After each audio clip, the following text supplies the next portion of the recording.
High above the cornfields of Iowa, United Airlines Flight 232 is in serious trouble. Have it? What was that? One of the DC-10's 3 engines has exploded. The plane is out of control. What was the problem? The crew's best hope at landing happens to be in the cabin. Denny Fitch knows more about flying a DC-10 than almost anyone on Earth. That's how I transitioned from a passenger to a crew member. You want to go forward out? When I come back, it'll lead it away. But nothing in his vast experience has prepared him for what he finds. Lost all 3 hydraulic systems. I took it all in. The immediate, fast conclusion is, Denny, today is the day you're gonna die.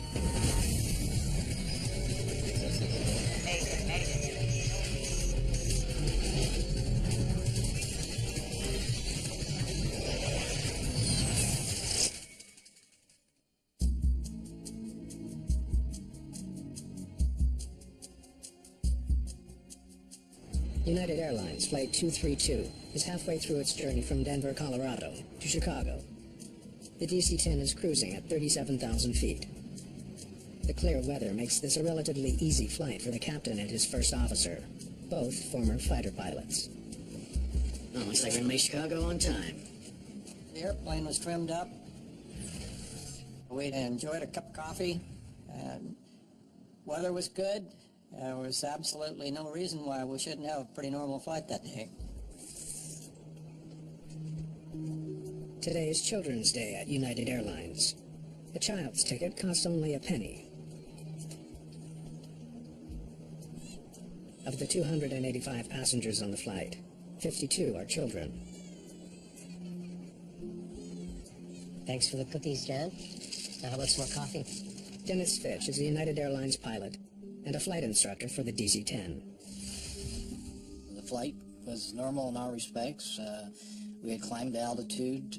The lunch had been served. The tray was being removed, and I asked the flight attendant if I may have a cup of coffee. Heading home for a few days? Yeah, good to get back.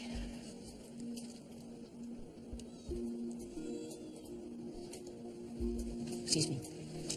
I'll take a refill when you have a second. Thank you. Jerry Schennel is a basketball executive on his way through Chicago for a draft of college players.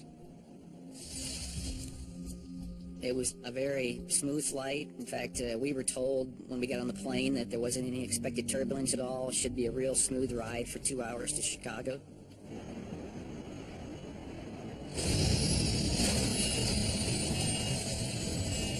And all of a sudden with a bang, it's just like being thrown into a great big tornado of activity. First Officer Bill Records immediately shuts off the autopilot and takes manual control. Have it? What was that? There was no alarms at all, no bells, no whistles, no lights flashing, just this big explosion, and that was it. First thing I thought when I heard it, and then I could feel it kind of rip through the cabin, was a bomb has gone off. And I thought, that's it for everybody. And the conscious thought hit me that people don't survive bombs going off in planes. Denny Fitch pays close attention to the DC-10's every move. The coffee cup no longer had coffee in it. It was all over the table linens. My fanny was no longer in the middle of the seat. It was now up against the left armrest. That was followed by 10 seconds of quite pronounced violent airframe shuddering. I got control. Set the gates. The pilots can barely control the plane. Captain Al Haynes tries to figure out why. The airplane was shaking so bad you couldn't read the instruments, and you had to lean way up near the panel to read it. Lost the number 2 engine. The DC-10 has 3 engines. The number 2 engine is mounted on the tail. It's the one that suffered a catastrophic failure. The people in my area were calm, but you could tell they were very nervous. They were anticipating, like I was, what might happen, and we knew that what might happen wasn't going to be very positive. Records is not able to level the plane. We're losing hydraulics. Let's shut number 2 down. The reason you shut down the engine when it fails is you don't know what the damage is to the engine. If it kept turning, it could tear itself apart. Okay, that's got it.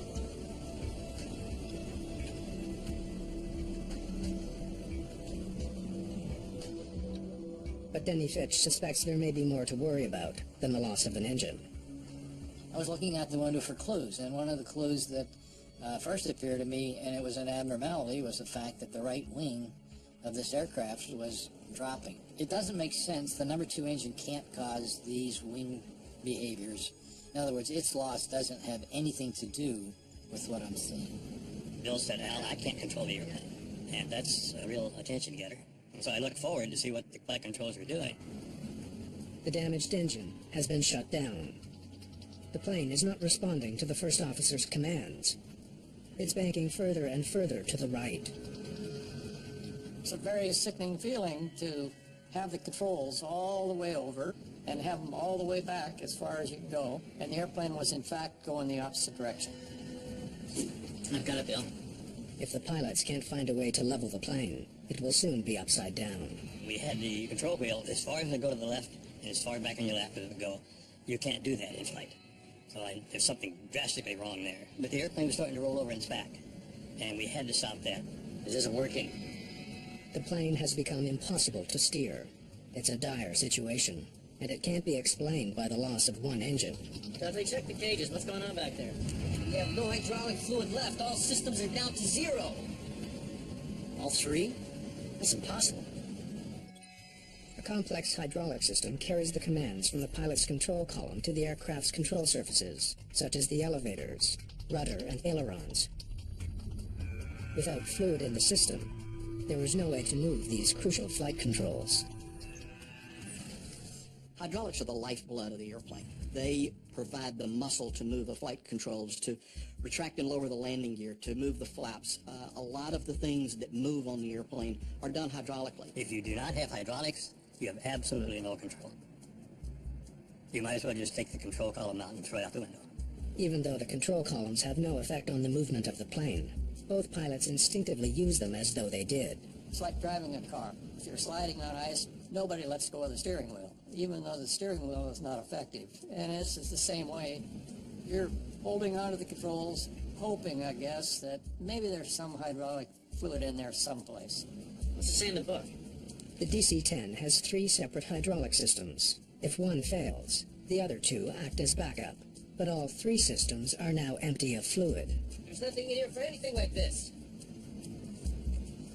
1,000,000,000 to 1 with the odds that this would happen. You never trained for that. You never drilled for it. You never trained for it because technically it can never happen. No hydraulics means no flight controls. The plane could spiral to the ground at any moment. Let's use the engines. Yeah, why not? Well, we kind of made it up as we went along. Everybody realized that this was something that we didn't have a procedure for. So you just kind of grabbed for whatever's working.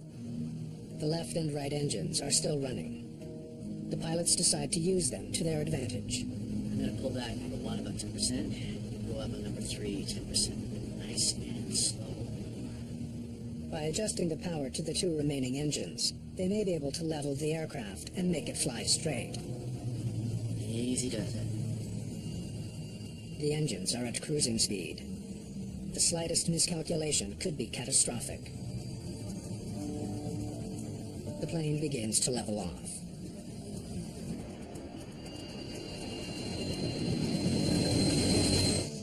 Okay. That's got it. The improvised method of control seems to be working, but with no hydraulics, the crew and all their passengers are still in grave danger. In front of O'Hare. About 400 miles. Flying to Chicago with only 2 engines may be possible, but without flight controls, the pilots have no idea if they'll be able to make a landing. How are we going to land this thing? None of the parts used to control the plane can be moved. No pilot has ever safely landed a DC-10 without hydraulics. 296 people will soon die, unless the pilots can find a way to do it now.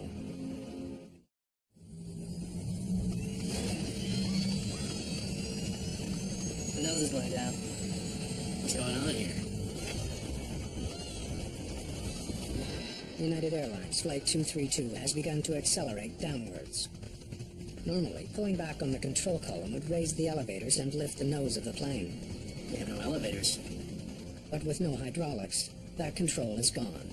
Normally you just pull back and add a little power and pull the nose out, but We didn't have the controls. Okay, let's ease them up, see what happens. The only things working on the plane are the two forward engines. Let's try 10%. Watch the gauges. Easy. By increasing power to the engines, the pilots hope they can create enough lift under the wings to raise the nose. This is what you have to do, because the power creates the lift, and that's what you need. The maneuver works. The plane pulls out of the dive. Okay. That's got it. Easy. Easy. We just dropped 1,000 feet. Okay, we gotta land this thing. Find out where the hell we are and get us to the nearest airport. Since the engine failure, the plane has been drifting to the right.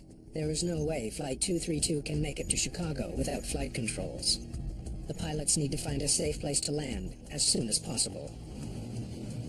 This is United 232. We are declaring an emergency and requesting a vector to the nearest airport. What's going on? Lost hydraulics. We have to make an emergency landing. United 232, you're heading towards Sioux City. Would you like to go there? We'll take Sioux City. Affirmative. Start getting the cabin ready.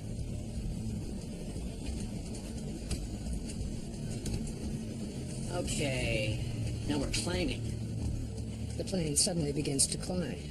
As it does, airspeed drops. The wings begin to lose lift. If the climb continues, the plane will stall and fall from the sky.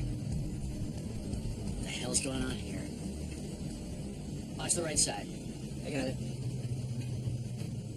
To lower the nose, Captain Haynes must reduce engine power while struggling to maintain level flight. Okay. That's got it.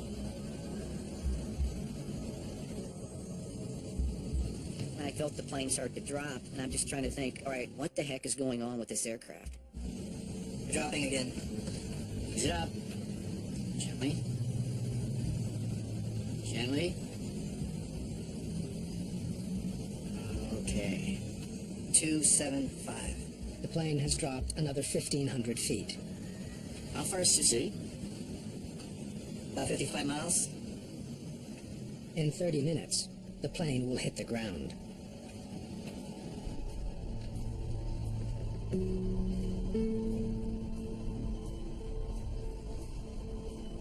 Jack, don't worry about this. This airplane will fly fine on two engines. When I told her that she replied to me, "Oh no, Denny. I just came from the cockpit. Both the pilots are trying to fly the aircraft." Captain has told us we've lost all our hydraulics. Bingo. That means no landing gear, no slats, no flaps, no flight controls. Okay. Tell the captain we've got a DC-10 training check airman back here. If there's anything I can do to help, I'm happy to do so.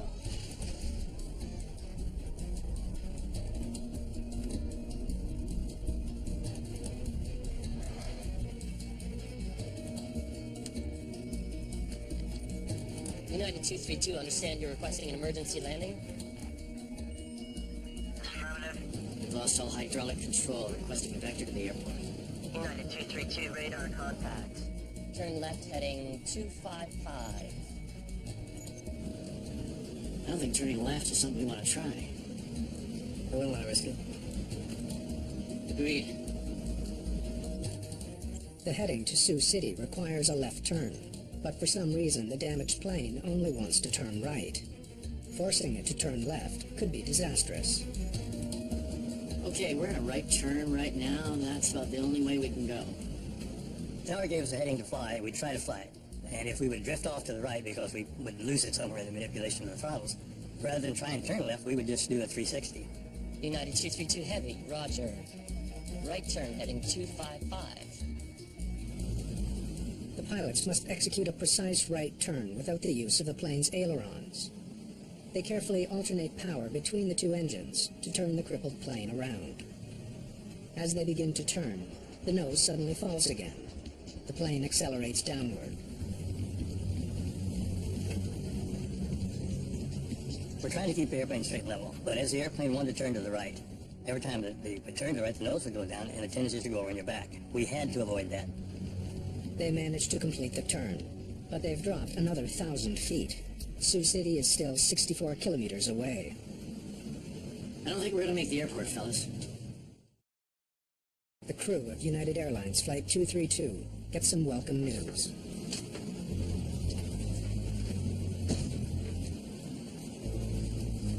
There's a DC-10 instructor on board who's offering assistance.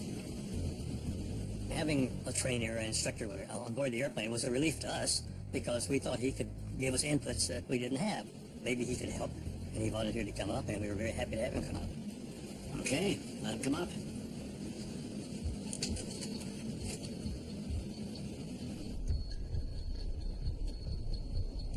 Would you come with me? And so that's how I transitioned from a passenger to a crew member.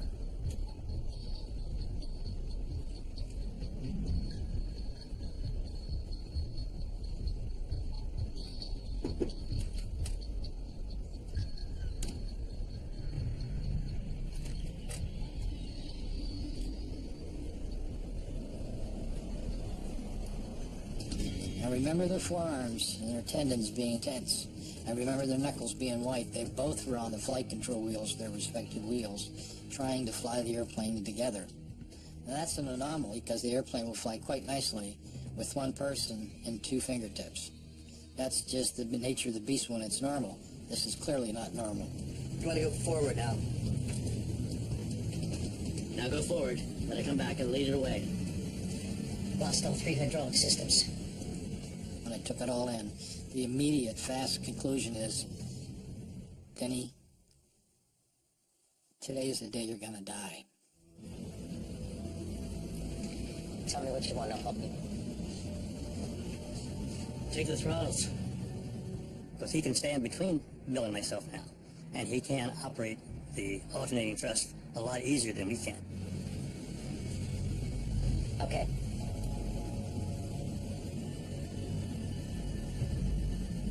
Pull back, pull back. Start it down. Fitch must ease back on the throttles to stop the plane from climbing. And it didn't take long before that I started to sense the airplane's behavior. No, not yet. Wait a minute until it levels off.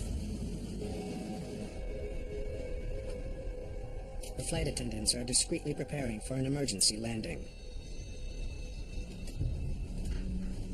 Doesn't look good. I watched the flight attendants, I think like a lot of people did, very closely, just to kind of get a feel for what they might be thinking, what they might know, what they might be feeling, and for several minutes they just spent time clearing the cabin. Danny Fitch keeps his eyes on the control column to figure out what the pilots want him to do. Is this Sioux City down to the right? That's Sioux City. Finally, their destination is in sight.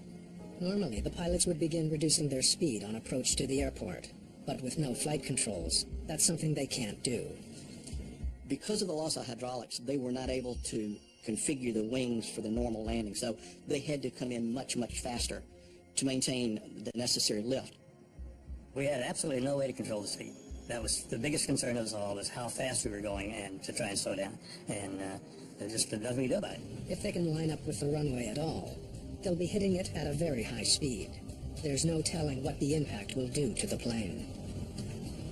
What was going to happen when we touched down was a great concern, because we couldn't bring the nose up for a landing attitude. And when we hit the ground, what's going to happen was a question in my mind. And where were we going to actually make the runway? A little more right. Fitch continues to keep the plane level and on course by alternating power to the two engines. Intuitively, I started to sense the airplane, and I felt that it was becoming one with me, if that makes sense. I felt that the airplane was sending me signals that it was going to do something before it did. I'm Mel Haynes. I am Danny Fitch. Over records.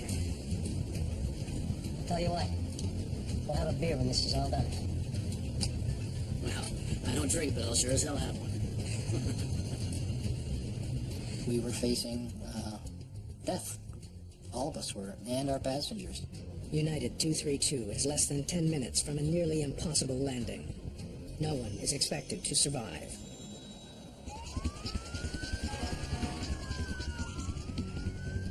Emergency workers prepare for the worst.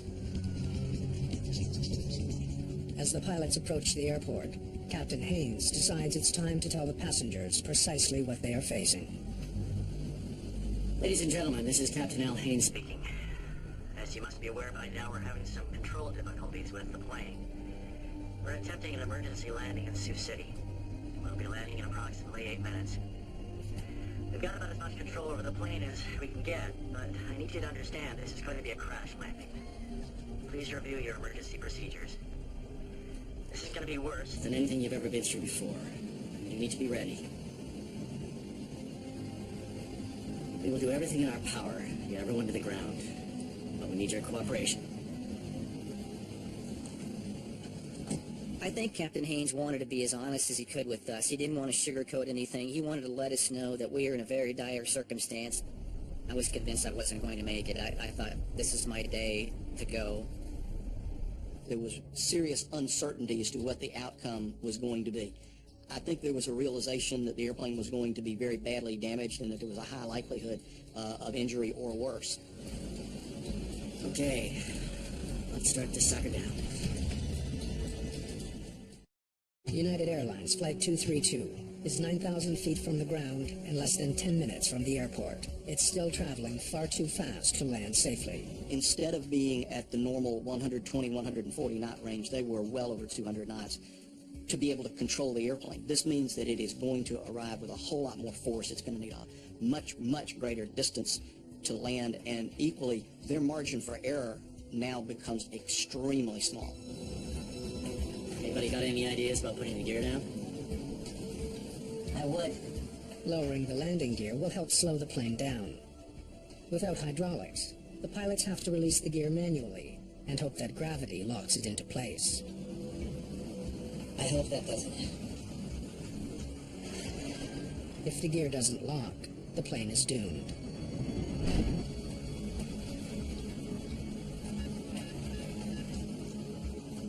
All green. The gear creates enough drag to slightly reduce the airspeed, but the plane is still traveling almost 70 knots faster than it should be. Okay, start it down now. The passengers try to prepare themselves for what may be their final moments.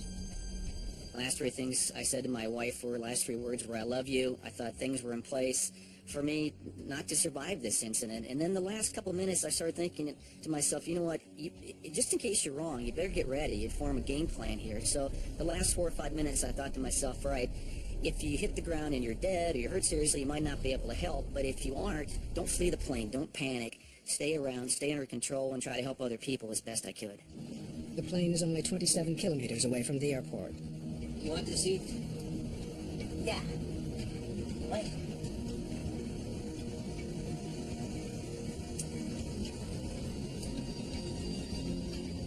Okay.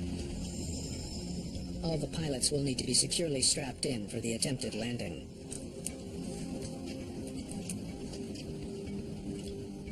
Only a few kilometers away from the airport, the crew must make another circle to the right to adjust their course. Airport's down there. Got it. I don't see it yet. As soon as it starts down, back it up. Concern with them was how fast we're going to hit the ground and what's going to happen when we hit the ground. When we hit the ground hard, let's hope it's not hard enough to tear the airplane apart. Forward, forward, forward. Without flaps, airspeed is the only thing keeping the plane in the air. The pilots have no choice but to keep the engines at close to full power. Will this be a fun landing? Hold the heading if you can. That's fine. From an altitude of 37,000 feet, the pilots have corkscrewed their way down to within sight of a runway. Now they have to get the plane on the ground. The plane is descending to the runway at 1,600 feet per minute, faster than the space shuttle comes into land. That's fine. I got the runway. It's off to the right, over there. Over there. But the pilots can't slow their plane. In fact, Fitch must increase engine speed to keep the nose up. Bring it on down. Oh, baby. Ease her on down. Tell them we're 2 minutes away from landing. 2 minutes away from landing. 2 minutes. your attitude is you will get this done. I will do this. I will do it. I will not accept failure. I will not accept anything less than the best. And so even if I die, that's the way I die. That's the way I'm going to die.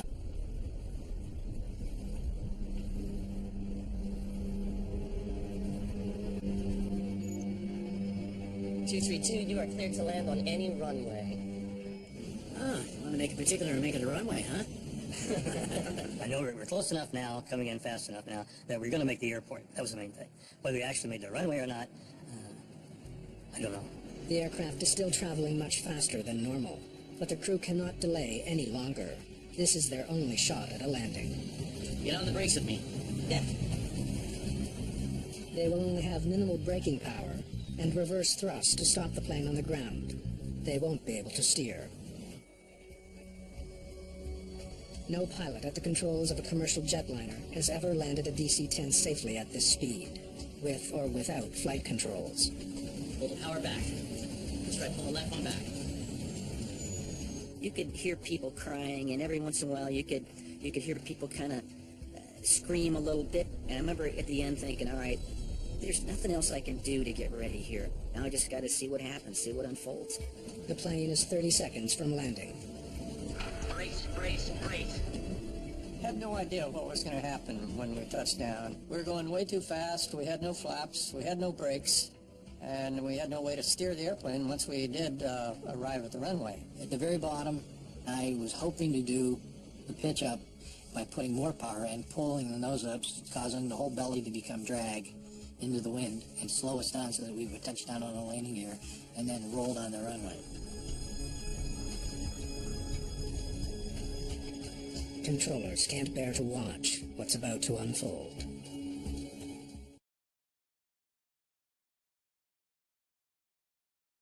Only 100 feet above the ground, Flight 232's nose dips again, increasing its already dangerous speed. The nose lowered the airspeed and we get built up again, and the right wings tried to go down again. And we couldn't have that. We had to try and get it level. Close the throttles. Pull them off. Pull them off. I can't pull them off or we'll lose it. That's what's turning it. And we both said, okay, he's in charge of the throttles, do whatever you have to do. There had to be complete trust. Okay, okay.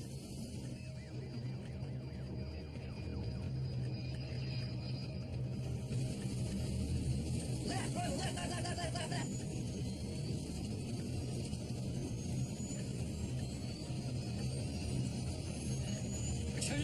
We're turning.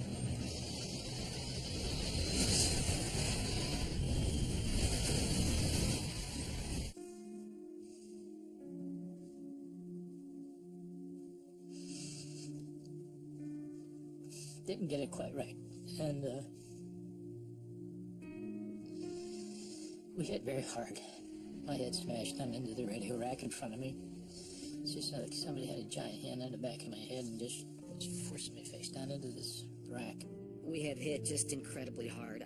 I don't think for all the thoughts about what it might be like that I was ready for that impact. I could feel the plane go upside down, and then we slid upside down and backwards for what seemed like forever. I remember looking out the window and saw it got blue for a split second, darkened again to brown and green, and then more violence than I can put in words.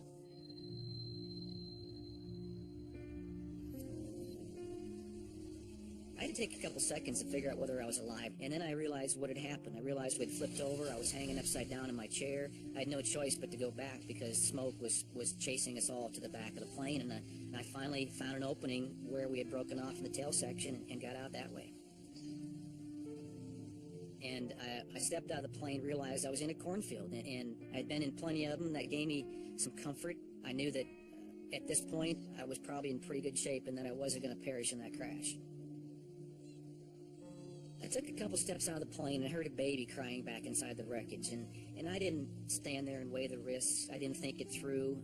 I just reacted to the sound. The next thing I remember, I'm back inside the wreckage. It's okay. It's okay. Jerry Schemmel manages to find the child and helps reunite her with her parents. It's okay. But others are not so lucky. The plane lies in pieces on the runway and in a cornfield. There is no sign of the cockpit or the pilots. Well, On the initial viewing of the aircraft hitting the ground and tumbling down the ground in a huge fireball and so on and so forth, we didn't expect to find survivors. 45 minutes after the crash, the cockpit is discovered 180 meters from the rest of the wreckage. All 4 pilots have survived. I was unconscious. Fortunately, I was knocked out on impact. I have absolutely no recollection of the crash at all. And then the next thing I heard is somebody say, "Are there really 4 of you in there?" And I heard more than one voice say yes. I was compressed in the wreckage. White hot pain in my back and my side. Broken ribs punctured the lung. I never lost consciousness. I have complete recall of it all. My time in the hospital, first night almost died. Subsequently 9 surgeries and 18 months of recovery. 111 passengers and crew are dead, including 11 children. But 185 people have survived the fiery crash landing. The first feelings were there are not likely to be any survivors out of this, and yet there were. There were a large number of survivors.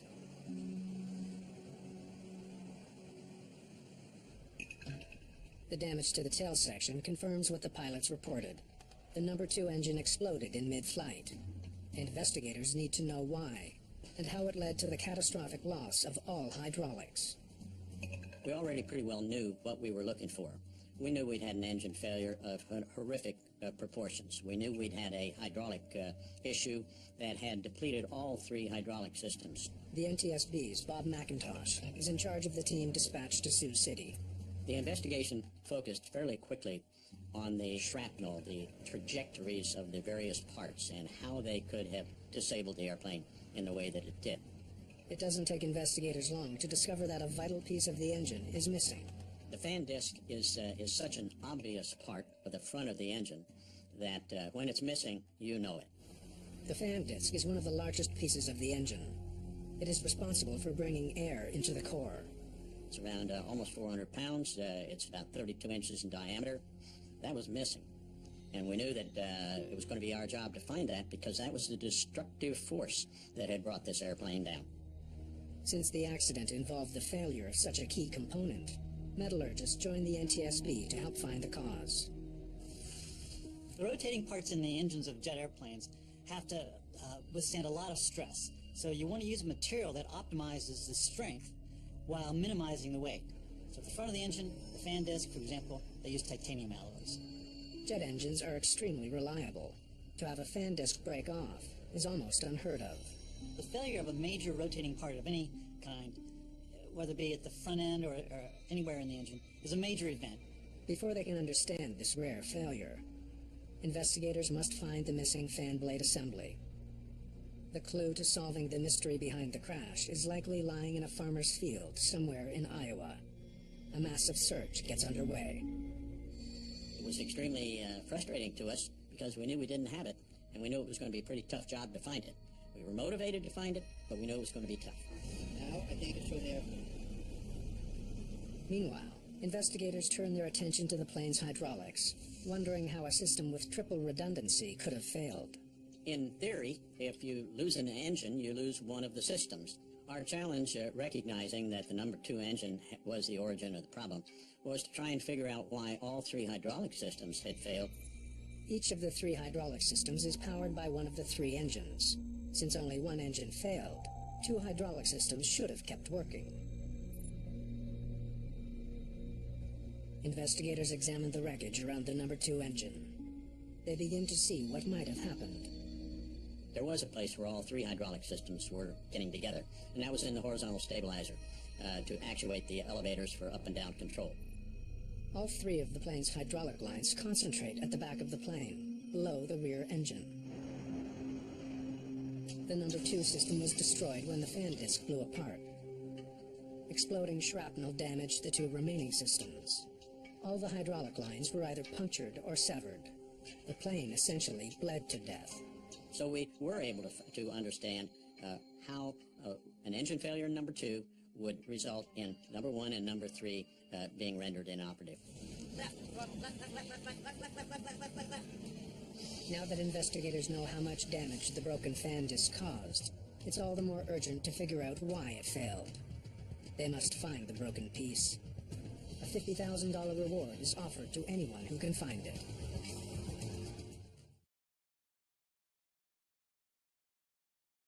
Get tax savings working for you. The Thompsons will save up to $750 on their first home. Tax savings are working for Canadians, helping create jobs and growth. It makes sense to file online and on time. A message from the Government of Canada.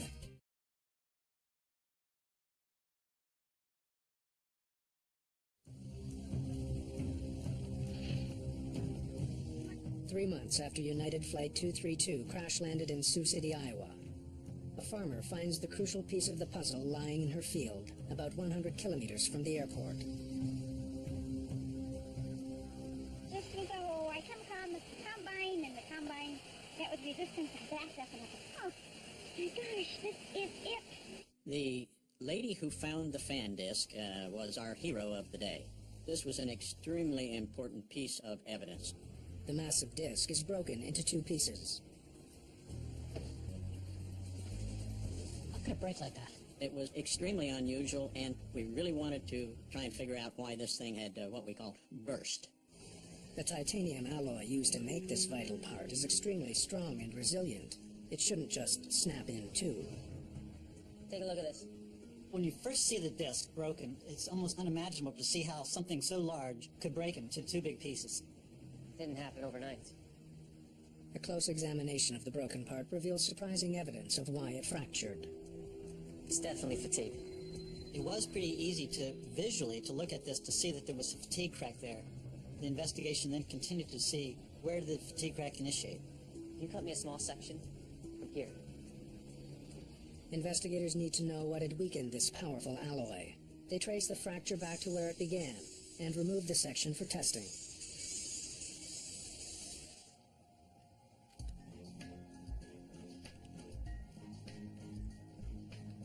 Well. They find elements that should not be in the metal. Nitrogen and oxygen mixed in with the titanium. Nitrogen and other elements such as oxygen, if they are present in the titanium alloy, cause an increase in brittleness, so that when you load this area, it'll crack very, very easily. A bad batch of titanium? I'd say so. Investigators conclude that a microscopic imperfection in the titanium used to make the fan blade caused a crack that developed slowly over 17 years. It kept progressively getting bigger and bigger each time the engine started and stopped. It was only a matter of time before the disc finally broke. What was that? And disaster occurred.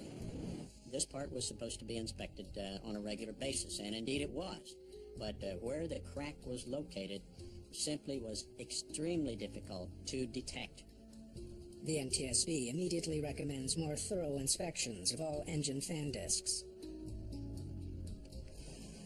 Titanium is now melted 3 times in a vacuum to remove impurities.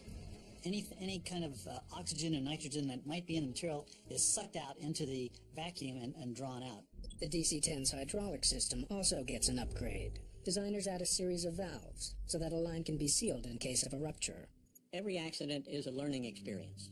And Sioux City, although it was several decades ago, it continues to be a learning experience. Despite the loss of life, the pilot's actions during the disaster are hailed as a magnificent feat of flying. I think it surprised some of the survivors that they had made it, but it was a testament to the skill of the crew and the ruggedness of the airplane. We have no hydraulic fluid left. All systems are down to 0. That's impossible. Once they lost the third hydraulic system, they were in an uncharted area with no checklist and having to improvise it. Let's use the engines. It was a catastrophic event that they made to turn out reasonably well. Tell me what you want, I'll help you. Take the throttles.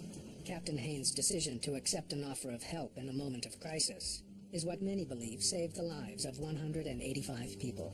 Okay. For Al Haynes to give a perfect stranger the only thing controlling his airplane, and I think he knew clearly at this point that was all that was there, I think is a phenomenal feat. And I can't give enough kudos to him for that.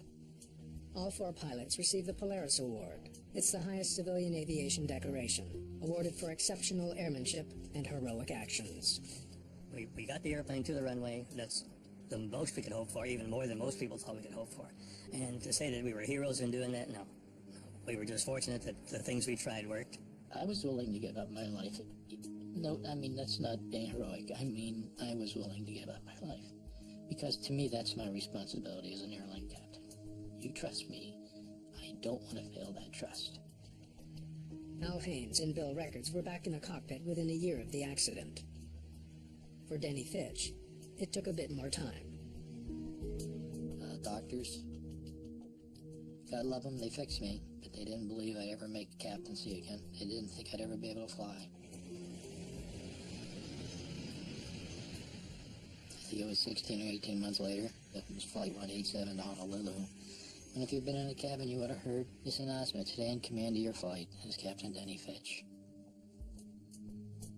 Never give up.